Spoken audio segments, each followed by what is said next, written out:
Years ago, Charles Colson, if you've heard that name, he was one of the hatchet men for Nixon. How do we know Jesus' story is not a lie? And he was a part of the Watergate 7, if you've heard of the Watergate scandal. And he ends up going to jail for what happened at Watergate. So he's in jail, and while he's in jail, he ends up giving his life to Christ. And he said, I know the resurrection is a fact. And he said, Watergate proved it to me. He said, because 12 men testified they had seen Jesus raised from the dead, and they proclaimed that truth for 40 years, never once denying it. Everyone was beaten, tortured, stoned, and put in prison. They would not have endured if that weren't true.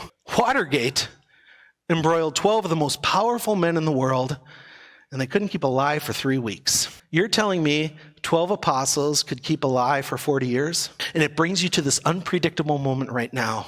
Are we going to trust this God who chooses to save us through the death and resurrection of his Son?